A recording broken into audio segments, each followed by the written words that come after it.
No, my hand is not on fire. But Davinci Resolve does have a lens flare effect, and we're gonna learn how to use it today in this video. Welcome back to the channel, my friend. This is Creator Reality, and why is my hand still up? We're gonna play around with the lens flare effect, and we're going to be turning a headlight on with it and adding a little bit of cinematic flair to a couple of different scenes. We're gonna be using the Fusion tab, so don't be afraid. Everybody should learn how to use Fusion, even a little bit. It is a very powerful tool to add a lot to your edits. So let's get into Resolve and take a look at what I'm talking about. Here's our first clip. And as you can see, my motorcycle's headlight was not turned on, but through the magic of video editing, it was. And there's a little extra in here as well. I will be explaining that. And in the second clip, it looks okay. The sun is just off the frame up here somewhere. But hey, look at that. Now we've added some cinematography to it, right? Is that the right word? I don't really think so. Anyway, let's get started with our first clip. This is the pièce de résistance. So we're going to right click and say new Fusion clip. Then we're going to right click and open in Fusion page. First thing we need is a lens flare. So we're going to click an empty space, make sure nothing's selected, shift spacebar and type in lens. We want to choose lens flare, click add, and we're going to drag from the output of media in 1 to the input of lens flare 1. And then we're going to press the 1 key on our keyboard to bring it up. And it looks kind of goofy, right? This is not the preset we want to use. There's a lot. There's default, blank, and a bunch of other ones. Really what we want is headlight. That kind of actually matches the headlight on my bike. And then we want to be able to track it onto the headlight. So we're going to click in blank space and shift spacebar, and we're going to type in tracker. This one's pretty easy. The camera moves around, but not a whole lot. And we are going to do a little bit of sizing later on. But we're going to hold shift, and we're going to click and drag on our tracker. And then when you see the blue line go through your node, yep, you'll see the blue line, let go, and voila, it's now in line. So that's pretty cool, right? Well, our tracker has a tracker point. So we're going to click in the upper left corner of it, and we're going to drag it to the center of the headlight, which is right about there. And we're going to come over to adaptive mode, change it to best match, double click on match tolerance, type 0.4, press tab to tab away, and then we're at the beginning of our clip.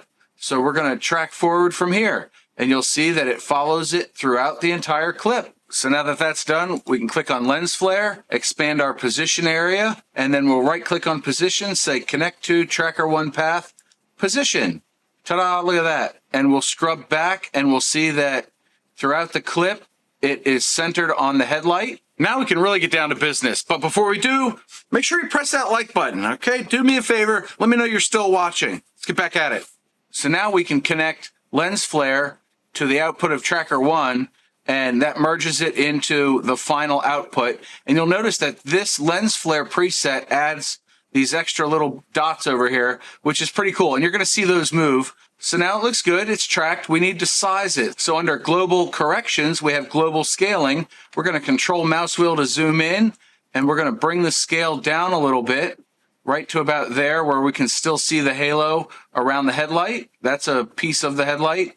And then we're going to go to settings, and we're going to bring our blend down until we can see some of the headlight. And this is artistry. We're going to scale it back up so that it's got a bright center, but you can still see bits of the headlight.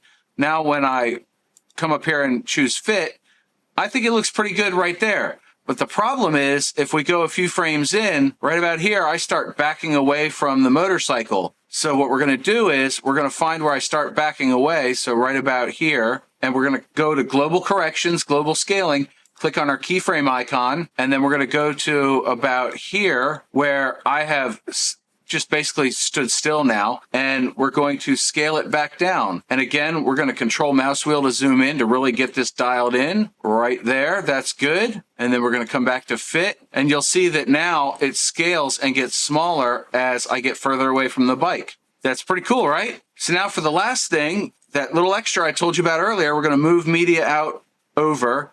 We're going to click on merge 1, press shift spacebar, and type in lens, and it's going to give us lens reflections. So we're going to add a lens reflections in, and it's a little overpowering, so maybe we'll bring the blend down a little bit.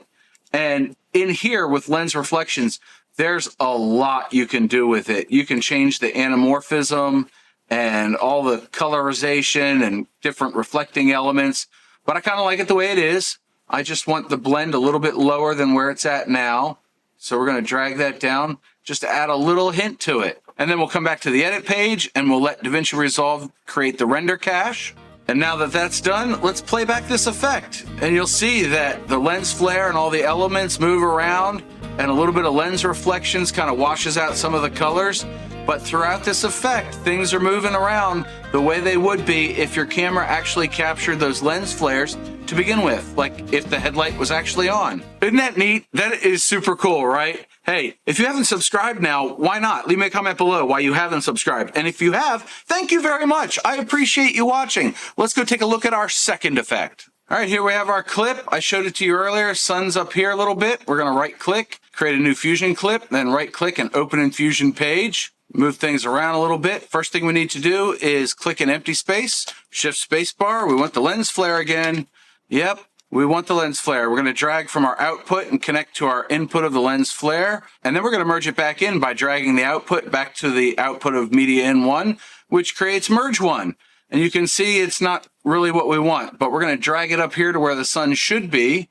And if I drag it back down, I can show you that under aperture, you get a bunch of different blades, right? And it changes as you drag this around. Well, that's all well and good, but this one actually falls under the headlight category again.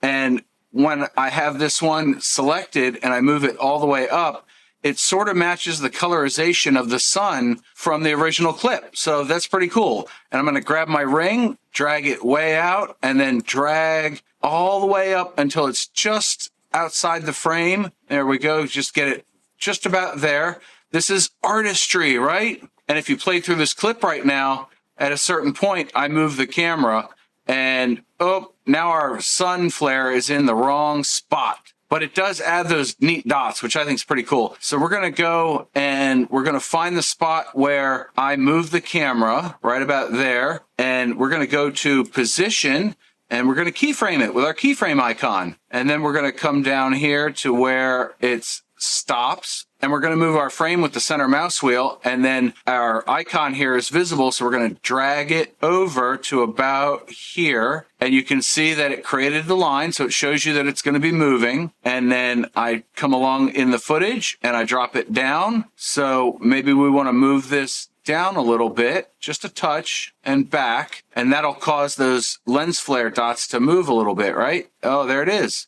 And now that Davinci Resolve has done the render cache for this one, we can play it back and you'll see that it looks normal, except it's got these dots in it.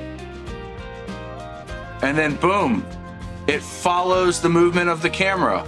So that, my friend, is 2 ways to use the lens flare effect in Davinci Resolve. And we did it in the Fusion tab. You can do this in the Edit tab as well, and probably the Color tab also. But if you're doing any kind of movement and you're tracking it and all that sort of thing, you really want to do this in the Fusion tab. And as you've seen, it's not that hard. So if you learned anything, leave me a comment below. Let me know what you learned. If you liked it, of course, boop the like button, hit the subscribe button, share it with your friends. Maybe they want to learn how to do Davinci Resolve trickery too.